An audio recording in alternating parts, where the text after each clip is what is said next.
Welcome to Legal Listening, where audio obiter is our thing. We're Carly and Zach, and we're so glad you're here with us today.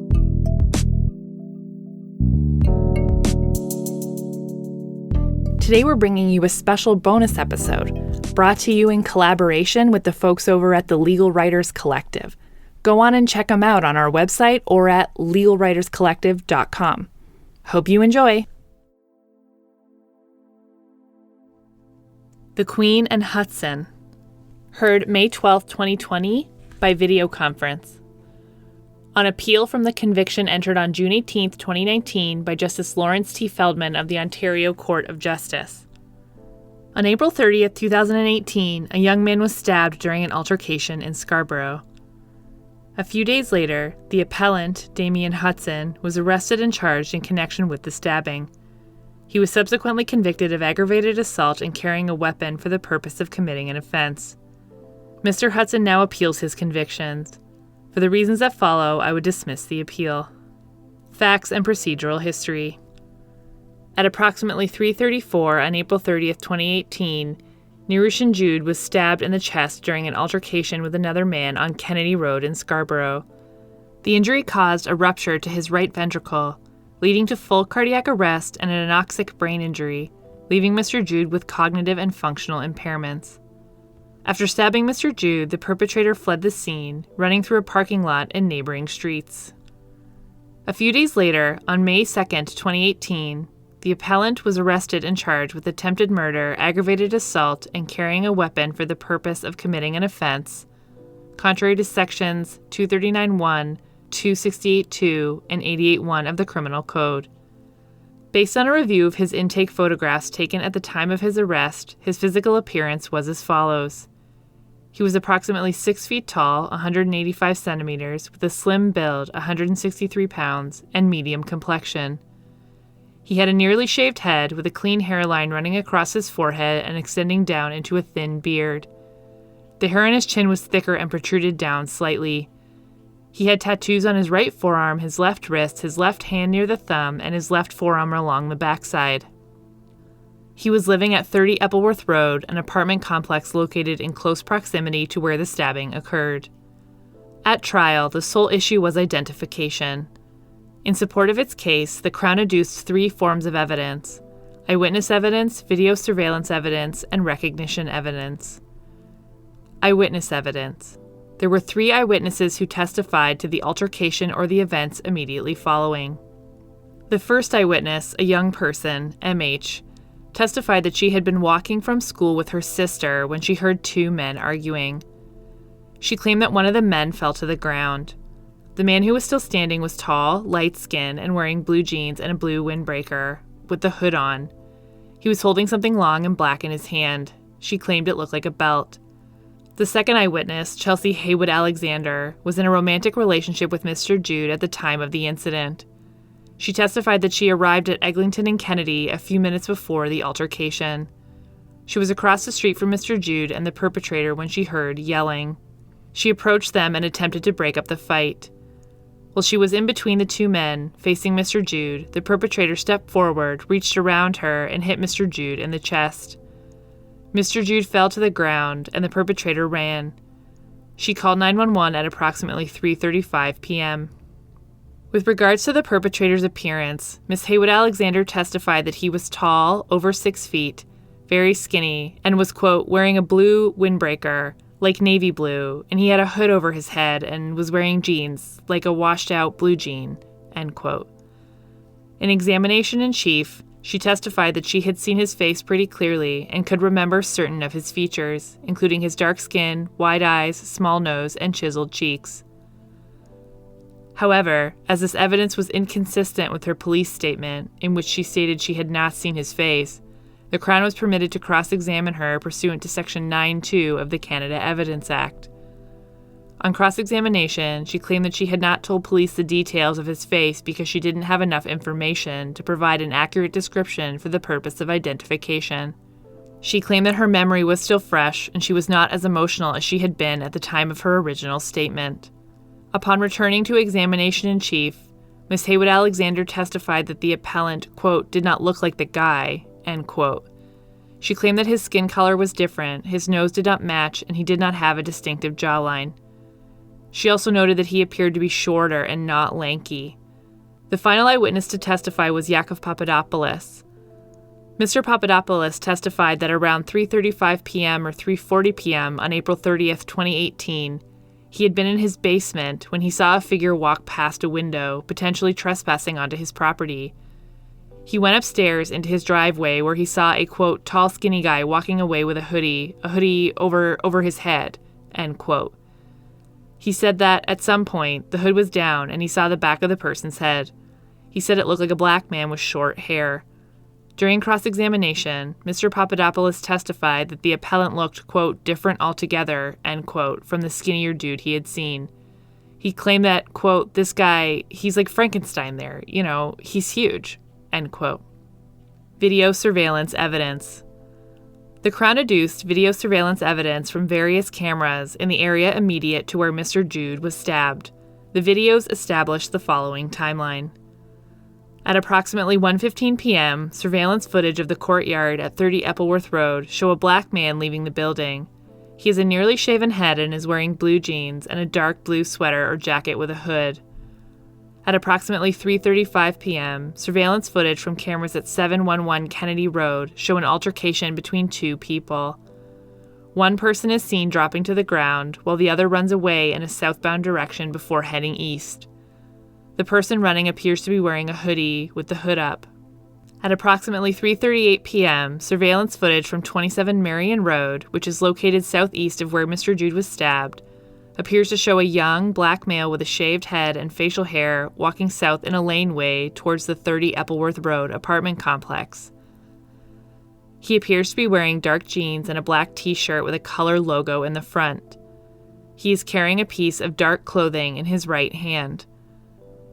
Approximately 30 seconds later, surveillance footage from an entrance at 30 Eppleworth Road shows a black man with a nearly shaved head entering the building.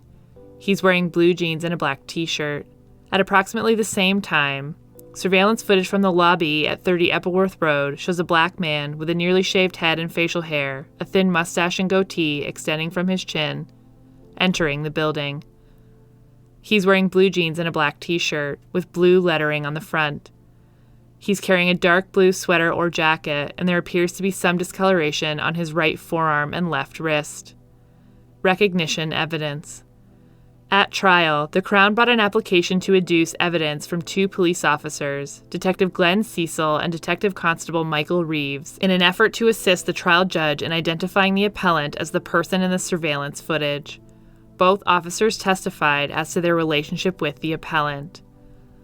Detective Constable Reeves was involved in the investigation of the stabbing of Mr. Jude. He was informed by another officer that video surveillance appeared to show someone entering 30 Eppleworth Road and going to the second floor. He began checking information on the residents and he recognized the name of Damian Hudson. He claimed that he was aware of the appellant through general bulletins at the police station as well as through personal interactions. He testified that sometime between April 2015 and June 2015, he reviewed pictures of him before heading out on patrol, where he briefly saw and chased a man who he believed to be the appellant in a stairwell of a building. He also stated that he believed he saw him maybe 3 times in the community over a number of years. He testified that he recognized the appellant as the person in the video taken on the afternoon of April 30th, 2018, based on the descriptions provided by civilian witnesses, an examination of the appellant's images in the IntelliBook, the program used by police to record photographs and fingerprints of persons charged with an offense, and his previous dealings with him. He acknowledged in cross-examination that, after he reached his conclusion, he informed his fellow officers, including Detective Cecil, that he believed the person was Damian Hudson. Detective Cecil was also involved in the investigation. He testified that he knew the appellant through a number of previous interactions. In May 2014, as part of a criminal harassment investigation, he reviewed several video images and stills of the appellant and compared them to his images in IntelliBook. In August 2014, at a one-day trial related to the criminal harassment investigation, Detective Cecil saw the appellant for most of the day, and Detective Cecil had reviewed video images of the appellant in an investigation of a potential assault on a court officer. At trial, Detective Cecil testified that he recognized the appellant as the person in the videos from the afternoon of April 30th, 2018, based on his knowledge of the appellant's slender build, shaved head, and distinctive facial hair, a thin goatee with a tuft of hair on his chin. His belief was strengthened by the fact that the appellant lived at 30 Eppleworth Road and has tattoos which appear to match the discoloration seen on the person in the video. In his testimony, he acknowledged that Detective Constable Reeves' mention of the appellant, quote, planted the seed, end quote, in his mind that the person was in fact Damian Hudson. He explained that he was aware of the dangers of confirmation bias, but claimed that his conclusion was based on an objective assessment of the evidence and on his prior dealings with the appellant. The trial judge's decision. After the 6 days of trial, the trial judge found that based on the surveillance videos and still photographs of the appellant, there was no doubt that he had committed the offense in question. The appellant and the person captured on the video shared common tattoos and facial features, including a similarly shaped face, a nearly shaved head, a mustache, a chin-strap goatee, and similar nose and ears. He found that the discoloration seen on the left wrist and right arm of the person in the video matched the placement of tattoos on the appellant. The clothing of the man also matched the description provided by the various witnesses. The trial judge further noted that, quote, of particular significance, end quote, was the recognition evidence of the two police officers who had prior acquaintance with the appellant. He placed little weight on the exculpatory evidence of Miss Haywood Alexander and Mr. Papadopoulos, as Miss Haywood Alexander's description was unreliable and imprecise, and Mr. Papadopoulos had not seen the person's face. The trial judge concluded that the route taken by the appellant, the common physical descriptors, and the identification by both the court and police officers suggested that the only reasonable inference was that the appellant had committed the offenses. Beyond speculation, there was no basis to infer that the appellant had merely been in the wrong place at the wrong time. The trial judge convicted the appellant of aggravated assault and carrying a weapon for the purpose of committing an offense. On the charge of attempted murder, however, the trial judge found that in light of the evidence, the altercation had escalated quickly. There was a reasonable doubt as to whether the appellant had the specific intent to kill Mr. Jude. He acquitted the appellant of attempted murder. Issues on appeal. The appellant appeals his conviction on 3 grounds. 1. Did the trial judge err by improperly admitting the recognition evidence of the 2 police officers? 2. Did the trial judge err by improperly relying on the recognition evidence in reaching his conclusions on identification? And 3. Was the trial judge's verdict unreasonable? Analysis. Did the trial judge err by improperly admitting the recognition evidence of the 2 police officers? Governing principles. Where there is video or photographic evidence capturing the commission of an offense and the identity of the perpetrator is at issue, one way in which the Crown may seek to prove the accused is in fact the perpetrator is by adducing evidence from a witness who is sufficiently familiar with the accused to recognize them and assist the trier of fact in determining whether the accused is the person seen, from the Queen and Laney. In order for such recognition evidence to be relied upon by the trier of fact, 2 distinct inquiries must first be undertaken. To begin, the trial judge must determine whether the evidence meets the threshold requirements for admissibility. If this test is met, the trier of fact must then assess the evidence to determine its ultimate reliability and the appropriate weight, if any, that can be properly attributed to it. In the Queen and Bear, this court outlined the test for threshold admissibility of recognition evidence. Appeal Justice Blair labeled the test as the, quote, prior acquaintance better position, quote, test. The court set out 2 steps that must first be met before threshold admissibility can be established. The trial judge must determine whether 1. The witness is sufficiently familiar with the accused to have some basis for their identification opinion, and 2. The witness, as a result of their prior acquaintance with the accused, must be in a better position than the trier of fact to identify the perpetrator, in the sense that they have some advantage that can shed light on the evidence in question. The thrust of this inquiry is aimed at determining the level of familiarity of the potential witness with the accused.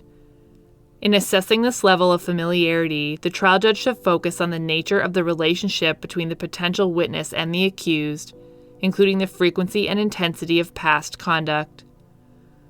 The fundamental question for the trial judge is whether the potential witness is sufficiently familiar with the accused such that the witness may be able to provide valuable identifying information about the accused that a trier of fact, with access only to the accused, the video, and the photographic evidence during trial, will not be able or unlikely to ascertain for him or herself.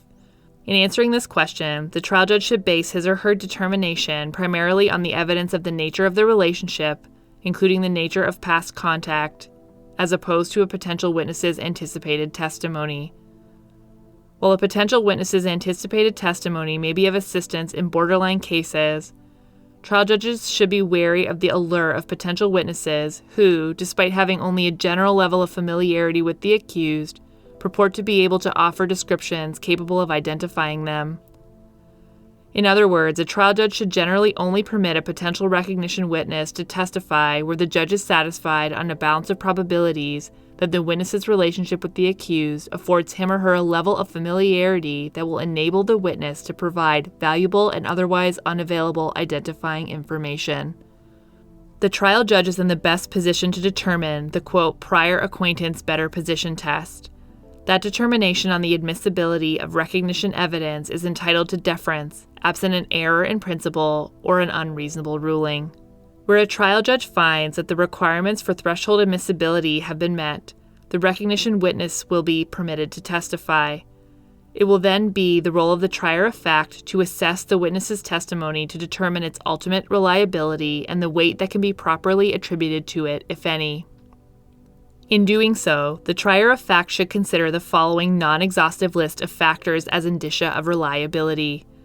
1. The circumstances of the identification, including whether it was independent or suggested. And 2. The level of detail provided in the description, including the ability of the witness to, quote, point to some unique identifiable feature or idiosyncrasy of the person to be identified, end quote. However, the, quote, importance of unique identifiable features varies with how well the witness knows the person he or she identifies, end quote. The better a person knows the accused, the less important the articulation of identifiable features becomes, from the Queen and MB. 3. The quality of the video or photographic evidence upon which the witness is making their identification. The witness's testimony will be more reliable as quality increases. And 4. The circumstantial or direct evidence available that can corroborate or undermine the reliability of the witness's description. In determining the ultimate reliability of the evidence, the trier of fact must also be cognizant of the fact that, as recognition evidence is a form of identification evidence, the, quote, same concerns apply and the same caution must be taken in considering its reliability as in dealing with any other identification evidence, end quote. The frailties of identification evidence have been well documented. While seemingly reliable, particularly where witnesses are credible and convincing in their testimony, eyewitness identification is inherently unreliable. Although witnesses may honestly believe their account reflects the reality of their observations, they, quote, are often completely unaware of the interpretive process whereby they fill in the necessary but missing data, end quote, and arrive at a distorted recreation of the events they actually witnessed. Where proper precautions are not taken in assessing identification evidence, the likelihood of wrongful conviction increases. The trier of fact, therefore, quote, must be satisfied of both the honesty of the witness and the correctness of the identification, end quote. Arguments on appeal. The appellant argues that the trial judge erred in admitting the recognition evidence of Detective Constable Reeves and Detective Cecil. He submits that while both officers had prior interactions with the appellant, these interactions were brief and fleeting. Neither was in a better position to identify the appellant than the trial judge, who had the opportunity to observe the appellant for 6 days during trial. In response, the Crown argues that the evidence of prior interactions between the officers and the appellant was sufficient to permit the trial judge to admit the evidence. Both officers were clearly familiar with the appellant and both had observed him outside the courtroom context, thereby enabling them to provide information not available to the trial judge. Analysis. As noted above, a trial judge's determination on the admissibility of recognition evidence is to be afforded deference, absent an error in principle or an unreasonable ruling. In this case, the trial judge did not commit an error in principle.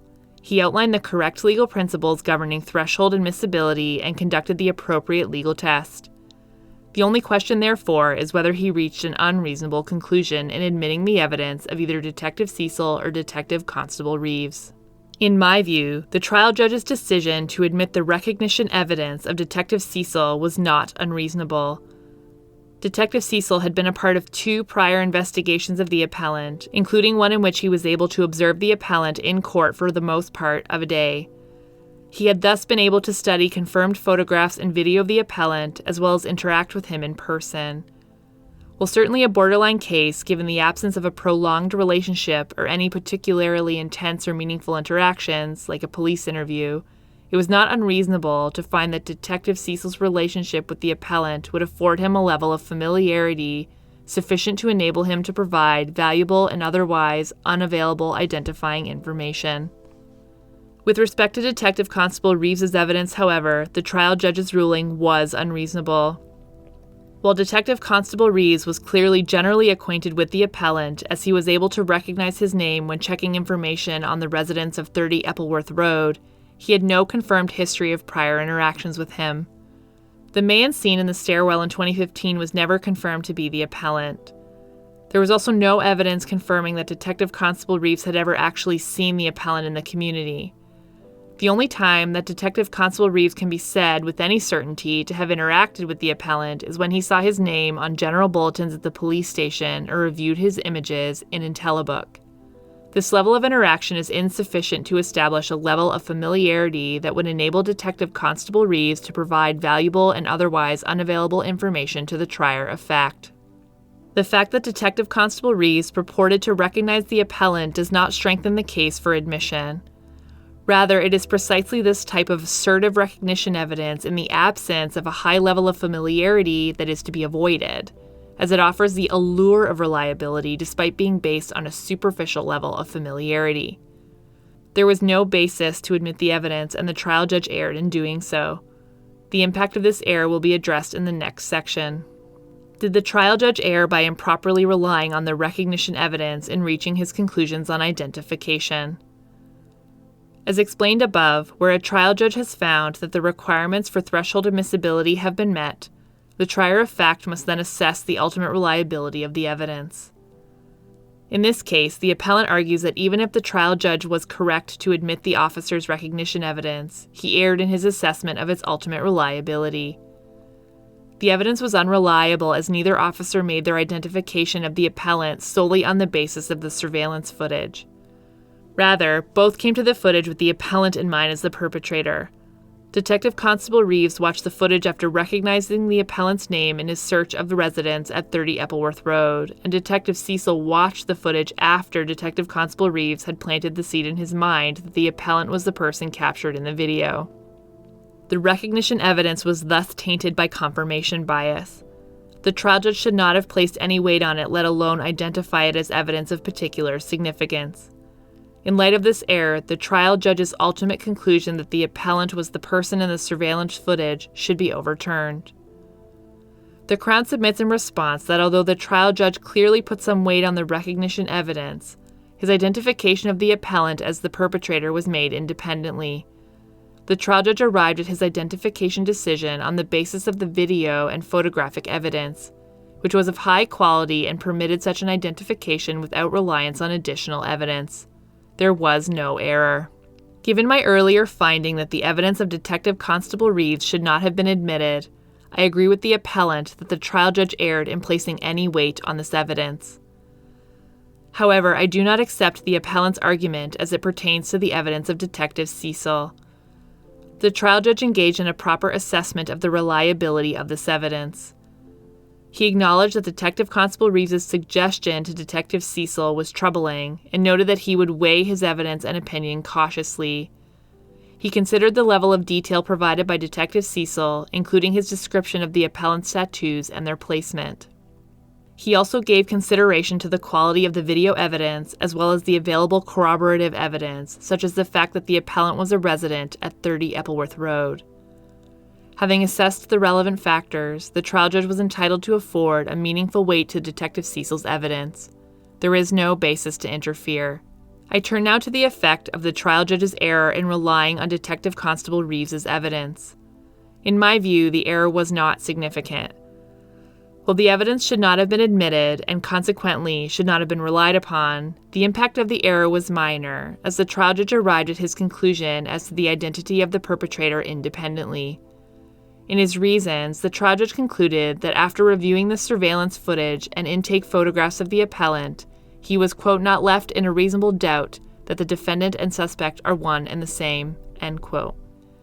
He proceeded to explain the reasons underlying his conclusion, including the common articles of clothing worn by the perpetrator and the man in the video, the similar facial features between the appellant and the man, and the discoloration on the man's arms that match the appellant's tattoos. It is only after reaching this conclusion the trial judge noted that he was assisted by the recognition evidence of the two police officers. While the trial judge's comment that the evidence was, quote, of particular significance is problematic in light of the error admitting Detective Constable Reeves's evidence, it is clear that the trial judge would have reached the same conclusion on the identity of the suspect even without reliance on this evidence. There are distinct similarities between the man pictured in the surveillance footage and the appellant in his intake photographs, including similar physical builds, haircut, facial hair, and tattoos or discolorations. The video and photographic evidence was of high quality. In light of the frailties of eyewitness evidence, which have been observed in countless cases, and the necessary cautions that a trier of fact must take when assessing such evidence, whenever there is reliable and continuous video surveillance evidence, it may be powerful and probative evidence for the trier of fact. Pursuant to Section 686(1)(b)(3) of the Criminal Code, where an appellate court finds that the trial judge has committed a legal error, it may nevertheless dismiss the appeal if, quote, it is of the opinion that no substantial wrong or miscarriage of justice has occurred, end quote. The burden rests with the Crown to demonstrate that the curative proviso is applicable and that the conviction should be upheld despite the legal error. In this case, while the Crown did not explicitly invoke the curative proviso in either its factum or an oral argument, the substance of the Crown's position is that, even if there was an error, no substantial wrong or miscarriage of justice occurred, as the trial judge reached his ultimate conclusion independently and without reliance on Detective Constable Reeves's evidence. Wary that it is not the role of an appellate court to raise curative proviso on its own motion, I am satisfied that the Crown's argument amounts to an implicit invocation of the proviso. As such, I am satisfied that it is appropriate to rely on the powers outlined in Section 686(1)(b)(3) of the Code to cure the error of the trial judge. In light of the trial judge's independent conclusion regarding the identity of the perpetrator, the error in admitting and relying on Detective Constable Reeves's evidence was harmless. No substantial wrong or miscarriage of justice has occurred. Was the trial judge's verdict unreasonable? An appellate court may set aside a trial verdict if the verdict is either unreasonable, unsupported by the evidence, or both. Criminal Code, Section 686(1)(a)(1). In cases such as this one, where the verdict rests wholly or substantially on circumstantial evidence, the question on appeal is, quote, whether the trier of fact, acting judicially, could reasonably be satisfied that the guilt of the accused was the only reasonable conclusion available on the evidence taken as a whole, end quote. It is the role of the trier of fact to assess whether any proposed alternative way of viewing the case as a whole is reasonable enough to raise a doubt as to the guilt of the accused. In this case, the trial judge found the appellant guilty on the basis that 1. The person seen in the surveillance footage was the person described by eyewitnesses as having stabbed Mr. Jude, and 2. The appellant was the person seen in the surveillance footage. Beyond speculation, there was no basis to infer that the appellant had merely been in the wrong place at the wrong time. The appellant submits that this conclusion is unreasonable for 2 reasons. First, he argues that the trial judge erred by failing to give any meaningful weight to the exculpatory evidence of the witnesses, particularly the evidence of Miss Haywood Alexander and Mr. Papadopoulos. As both witnesses claimed, the appellant did not look like the person they had seen on April 30th, 2018. The trial judge should have given greater consideration to whether their testimony raised a reasonable doubt as to whether the appellant was, in fact, the person who had stabbed Mr. Jude.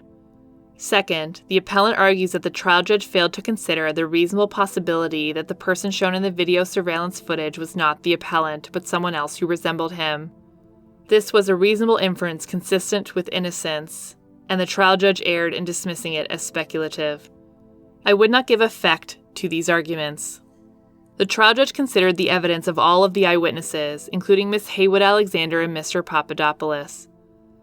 With respect to Miss Haywood Alexander, he found that, in light of her fleeting view of the suspect's face and the imprecision of her original description, her testimony did not raise a reasonable doubt as to the guilt of the appellant.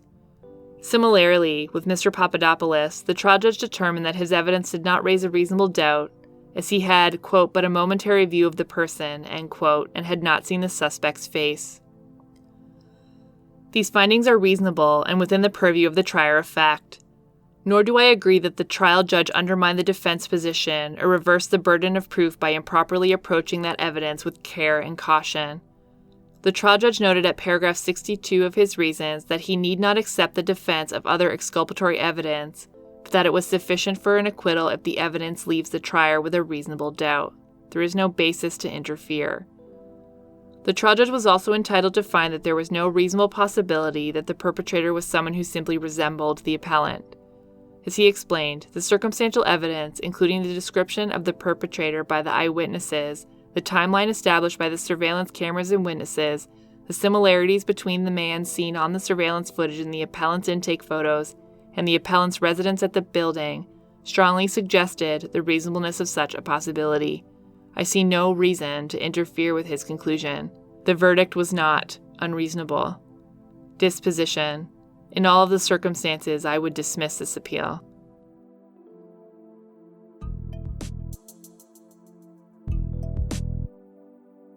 Thanks for the listen, friend. I hope you're able to enjoy that case and learn something new from it. Legal Listening is founded by Zach Battiston and Carly Lyons. It is hosted by Zach Battiston, Carly Lyons, and you, our listeners. Executive produced by Zach Battiston, Carly Lyons, and Anthony Radomile. Audio engineering by Anthony Radomile. Graphic design by Julie Lundy. Check her out online at julielundyart.com. And music done by Matt Radomile at radandkel.com. At Legal Listening, we're always open to new ideas, suggestions, and of course, guest readers. Check us out on Twitter at Legal Listening or online at legallistening.com. Legal Listening, where audio obiter is our thing. We'll catch you in the next case. Bye now.